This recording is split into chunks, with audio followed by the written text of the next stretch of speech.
बिस्मिल्लाहिर्रहमानिर्रहीम। Last time हमने exercise जो है ना शुरू की हुई थी। आज एक्सरसाइज के 10 क्वेश्चन हमने कर लिए थे। आज 11 नंबर है। वो कहते हैं classify the following into elements, compounds and mixture. Compound, mixture और जो है ना एलिमेंट्स में क्लासीफाई करना है। कुछ उसने कंपाउंड दिया हुआ है, कुछ एलिमेंट्स दिए हुए हैं और कुछ मिक्सचर दिया हुआ है। देखते हैं। सबसे पहला पॉइंट है हीलियम एंड हाइड्रोजन। ये दोनों के दोनों क्या हैं? एलिमेंट्स हैं। एलिमेंट्स, कंपाउंड और मिक्सचर के बारे में आप पूरी डिटेल के साथ पढ़ चुके हैं कि एलिमेंट्स कौन से होते हैं, कंपाउंड कौन से होते हैं और मिक्सचर कौन से होते हैं। ये पूरा चैप्टर के अंदर पढ़ चुके हैं आप लोग पूरी डिटेल के साथ। अच्छा, उसके बाद है जी कार्बन मोनोऑक्साइड दिया और उसने कोबाल्ट दिया हुआ है। कार्बन मोनोऑक्साइड क्या है? कंपाउंड है, क्योंकि आपको पता है इसका एक मॉलिक्यूलर फार्मूला है। और उसके बाद क्या है? कोबाल्ट है। कोबाल्ट क्या है? एक एलिमेंट है। अच्छा, उसके बाद है जी वाटर एंड मिल्क। वाटर क्या होता है? वाटर का एक कंपाउंड है, आपको पता है इसका एक फार्मूला है, केमिकल फार्मूला है H2O जिसे कहते हैं आप लोग। मैं इधर लिख देता हूँ, H2O वाटर का फार्मूला है। उसके बाद मिल्क क्या है जी?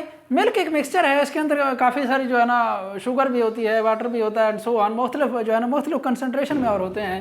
तो ये क्या है? एक मिक्सचर है। ये एक फिक्स रेशो के दौरान जो है नहीं होते। आप किसी और इलाके का जो है ना किसी भी चीज़ का अगर आप जो है ना मिल्क लेते हैं तो उसके अंदर मुख्तलिफ कंसनट्रेशन होती है, मुख्तलिफ जो है ना कैल्शियम वगैरह की या शुगर वगैरह की या इसी तरह वाटर की मुख्तलिफ जो है ना क्वांटिटी होती है। तो इसी वजह से जो है ना ये क्या है? ये एक मिक्सचर है। अच्छा, उसके बाद है गोल्ड एंड ब्रास। ये गोल्ड भी एलिमेंट्स है, while brass is a mixture. Brass क्या है? मिक्सचर है। ब्रास किस चीज़ का मिक्सचर है? ये आगे जाके हम पढ़ेंगे, नीचे जाके ये इसकी बारी आ जाती है। उसके बाद है जी आयरन एंड स्टील। आयरन क्या है? आयरन भी एक एलिमेंट है। While steel is a mixture. Steel एक मिक्सचर है। और ये किस चीज़ का मिक्सचर है? आगे जाके देखते हैं। Define atomic mass unit and why it is needed. Atomic mass unit की आप डेफिनेशन पूरी डिटेल के साथ पढ़ चुके हैं। और जो है ना इसको ज़रूरत क्यों पेश आई है उसकी रीज़न भी आपको पता है, मैंने बताई थी चैप्टर जब पढ़ा रहा था एटॉमिक मास यूनिट जो है ना उसको मैंने बताया था। उसके बाद है जी क्वेश्चन नंबर 13 है state the nature and name of the substances formed by combining the following. Zinc और कॉपर मिलकर क्या बनाते हैं? उसके अंदर वो ये कह रहा है कि जब हम इन मुख्तलिफ कंपाउंड्स को आपस में मिलाते हैं तो ये कौन सी चीज़ बनाते हैं, सब्सटेंस कौन सा बनाते हैं और उसकी जो है ना नेचर क्या होती है, क्या है? सॉलिड होते हैं, लिक्विड होते हैं, गैसेज होती हैं। फिजिकल स्टेट का मतलब ये है। अच्छा जी, उसके बाद है जी जिंक प्लस कॉपर। जी जिंक प्लस कॉपर को जब भी मिलाते हैं बेटा ये एक ब्रास बनाती है विच इज सॉलिड। ब्रास क्या है? आगे ये जो है ना ब्रास बेसिकली एक जिंक और कॉपर का जो मिक्सचर होता है इसी को जो है ना ब्रास कहते हैं। ये यहाँ पे भी इस्तेमाल हुआ है गोल्ड एंड ब्रास। ब्रास क्या है? ब्रास इज अ मिक्सचर, यहाँ पे भी मैंने बताया है। और ब्रास यही मिक्सचर है। किस चीज़ का मिक्सचर है जी? जिंक एंड कॉपर का मिक्सचर है जी। उसके बाद है water plus sugar. Water plus sugar का जब भी रिएक्शन कराते हैं CO2 और H2O बनता है। CO2 एक गैस है, H2O क्या है? एक लिक्विड है। उसके बाद है जी एल्यूमिनियम प्लस सल्फर। जी ये एल्यूमिनियम सल्फेट बनाते हैं which is solid in nature, जो कि सॉलिड इन नेचर है। उसके बाद है जी आयरन प्लस क्रोमियम प्लस निकल। इसके नतीजे में क्या मिलती है? स्टेनलेस स्टील मिलती है which is solid. Stainless steel वो स्टील होती है बड़ा जिसके ऊपर किसी किस्म का कोई जंग, कोई धब्बे वगैरह कुछ नहीं होता, बिल्कुल साफ होती है, स्टेनलेस होती है, उसे स्टेनलेस स्टील कहते हैं जी। उसके बाद उसने क्वेश्चन दिया है 14 है differentiate between molecular mass and formula mass which of the following है मॉलिक्यूलर फार्मूला। कुछ उसने कंपाउंड दिया है, 4 का जो है ना उसने दिए हुए हैं। वो कहता है इनमें से मॉलिक्यूलर मास किसका है और फार्मूला मास किसका है। आपको पता है मॉलिक्यूलर मास का कंपाउंड का होता है और फार्मूला मास क्या होता है? आयोनिक कंपाउंड का होता है। अच्छा जी H2O और H2SO4 क्या है? ये दोनों के दोनों बेटा क्या है? इनका मॉलिक्यूलर मास होता है। ये मॉलिक्यूलर फार्मूला, ये कंपाउंड है। NaCl एंड पोटाशियम जो है ना ये आपस में बेसिकली आयनिक बॉन्ड के जरिए जो बन रहे होते हैं उनका फार्मूला मास होता है।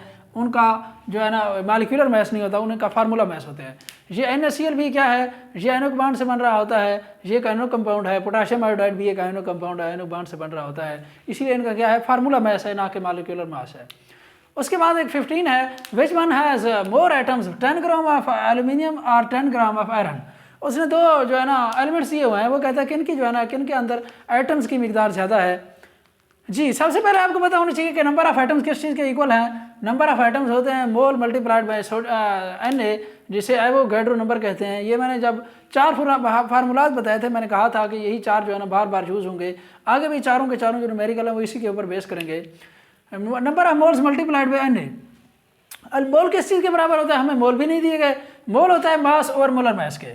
अब मास ओवर मोलर मास, मास क्या है उसने दिया हुआ है 10 ग्राम है और मोलर मास जो होता है इसका वो 27 होता है। ये जो एल्यूमिनियम है इसका मोलर मास कितना है? 27।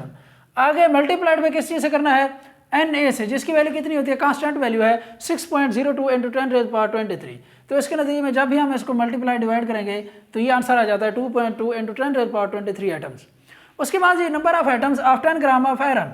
आयरन की जब हम बात करते हैं, ये भी वही फार्मूला पुट करेंगे इनका, चूँकि आपको पता है मास कितना है 10 ग्राम है, और जो मोलर मास है आयरन का वो कितना है 56 है। और उसके बाद Na की वैल्यू क्या है एवोगाड्रो नंबर की, वो कांस्टेंट है 6.02 into 10⁻23 which is equal to 1.07 into 10⁻23 जी बिल्कुल 23।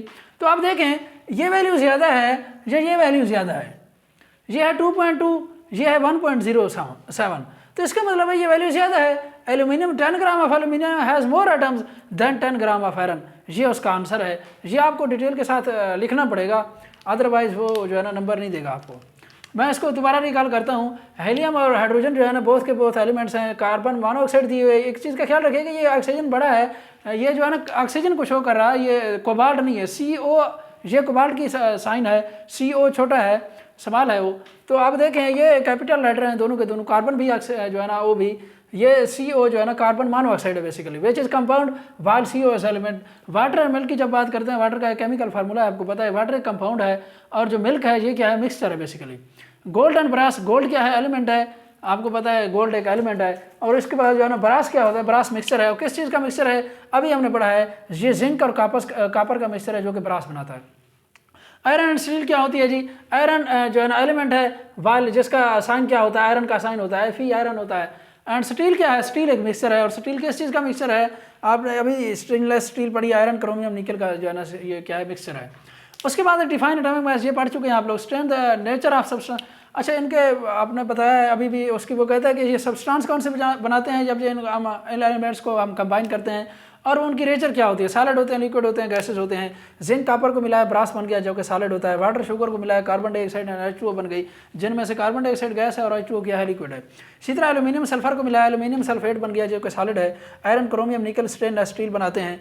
इसी तरह जो है ना उसके बाद जो है ना इनको डिफरेंशिएट करना है, H2SO4 ये क्या है, कंपाउंड है, कंपाउंड का मॉलिक्यूलर मास होता है। NaCl एंड पोटाशियम आयोडाइड ये क्या है, आयनिक कंपाउंड्स हैं जिनका क्या है फार्मूला मास होता है। उसके बाद ये भी न्यूमेरिकल किया हमने। आगे हम इंशाल्लाह जो 4 न्यूमेरिकल बचते हैं वो करेंगे इंशाल्लाह, उसके बाद नेक्स्ट चैप्टर की तरफ चलेंगे।